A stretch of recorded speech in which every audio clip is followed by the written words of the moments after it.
तो इसीलिए धर्म ना दूसर सत्य समाना, आगम निगम पुराण बखाना।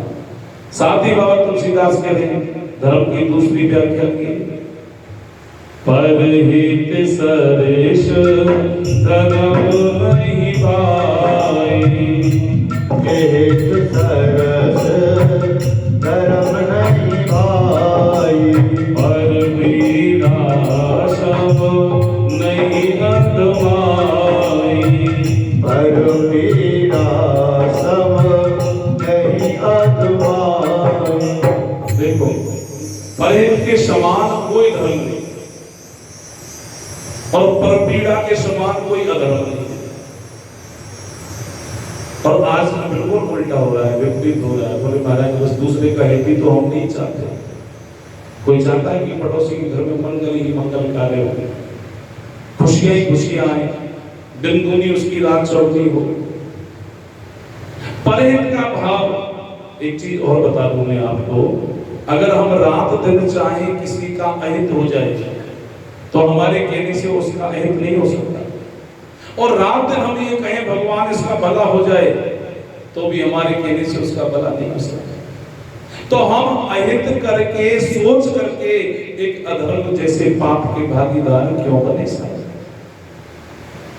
क्यों ना परहित भगवान सबका भला करो।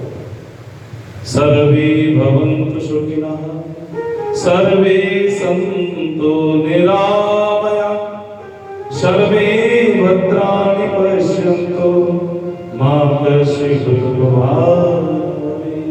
हे भगवान सबका भला करो। परहित का भाव जब तक हमारे जीवन में नहीं है हम धर्मी नहीं है, सदैव ये सोचें। लेकिन आज ऐसी विपरीत दशा हो गई है हमारी, पड़ोसी का बच्चा अगर मेरिट में आ गया और हमारा बच्चा फेल हो गया तो दुख इस बात का है कि मेरिट में क्यों आ गया। बस तसल्ली हो जाती है कि फेल हो जाता तो बेटा कोई दिक्कत नहीं थी। बेटे को ये नहीं कहेंगे कि ये मेरिट में आया है तुझे और अच्छी मेहनत करनी है, देख अपनी बात तुझे भी ऐसे नंबर से पास होना है। आज हमारा ये बच्चा, ये भाव हमारे जीवन में आना जरूरी है।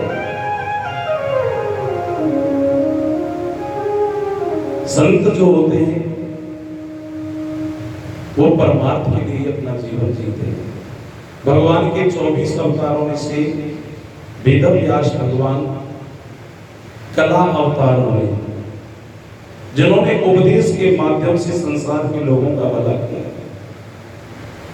भगवान वेदव्यास ने 4 वेदों की रचना की, 6 शास्त्र बनाए, 17 पुराण बनाए, अनेक मीमांसा उपनिषदों की रचना की। वो किसके लिए की? परमार्थ के लिए, हम सबके कल्याण करने के लिए, कि इनके माध्यम से आने वाली मेरी संतान सभी जीवों का भला होगा। लेकिन इतनी रचना करने के बाद में भी एक दिन चिंतित अवस्था में बैठे हुए, और उनकी चिंता का कारण क्या है? क्योंकि वेदों की और पुराणों की जो वाणी है बड़ी अटपटी है, इसको लोग कैसे समझेंगे? तो मैंने अभी ऐसा कोई कार्य नहीं किया है जिससे जीव मात्र का कल्याण हो। तो ऐसे चिंतित अवस्था में बैठे हुए अचानक वहां पर नारद जी का प्रादुर्भाव हुआ। जब वेदव्यास जी की यह दशा देखी, बोले महाराज ये इस प्रकार चिंतित अवस्था में।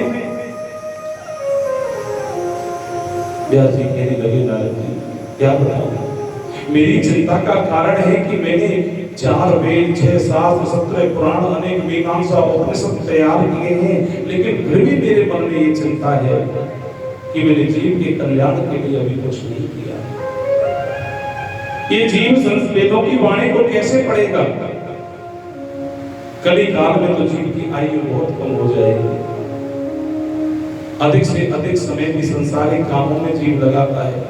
आधी उम्र तो साहब हमारी सोने में ही व्यतीत हो जाती है।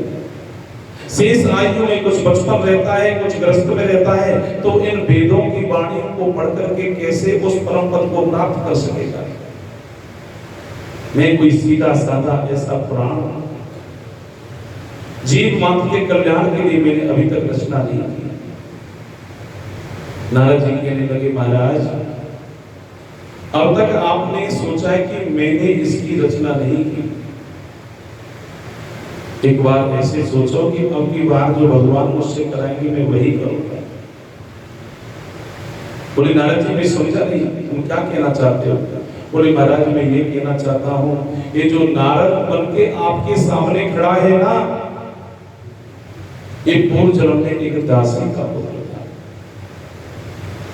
मेरी माँ घरों में काम करने वाली थी। एक दिन तो भगवत ऐसी कृपा हुई भगवान की कि एक संतों की मंडली हमारे गांव में आती होगी। नारद जी अपने पूर्व जन्म का चरित्र श्रवण करा रहे हैं वेद व्यास भगवान को। संतों की मंडली आई तो समय कौन सा चल रहा था? ये चतुर्मास का समय चल रहा था। ये समय है अब ये भी चतुर्मास का है। श्रावण भादो द्वार कार्तिक देवशैनी एकादशी से देव प्रबोधनी एकादशी तक का जो समय होता है, इसको चतुर्मास का ही समय बोला जाता है। कई माता कई भक्त चतुर्मास का व्रत भी करते हैं। तो संत जन क्या करते हैं कि चतुर्मास में एक जगह अपनी मंडली को रोक लेते हैं। वैसे तो कहते हैं कि बहता पानी रमता जोगी, इसकी महिमा किसने जानी? संत रमते रहते हैं, पानी बहता पवित्र माना गया है, लेकिन चतुर्मास में संत एक जगह अपना आसन डाल लेते हैं। वो चतुर्मास के बाद में ही दूसरी जगह जाएंगे। संतों की मंडली वही रुकी। सोने में सुहागा ये हुआ कि पूजा का सौभाग्य भी मेरी माँ को मिल गया, सेवा का सौभाग्य भी मेरी माँ को मिल गया। अब तो मेरी भैया के साथ में भी जाकर संतों की कुटिया में झाड़ू सेवा आदि, कभी उनके लिए संविधा लाना, कभी उनकी पूजा के लिए अनेक प्रकार की सामग्री एकत्रित करना। संतों की संगति जब मुझको मिलने लगी, सत्संग का तो बड़ा प्रभाव है साहब। जैसे संत क्रिया करते संध्या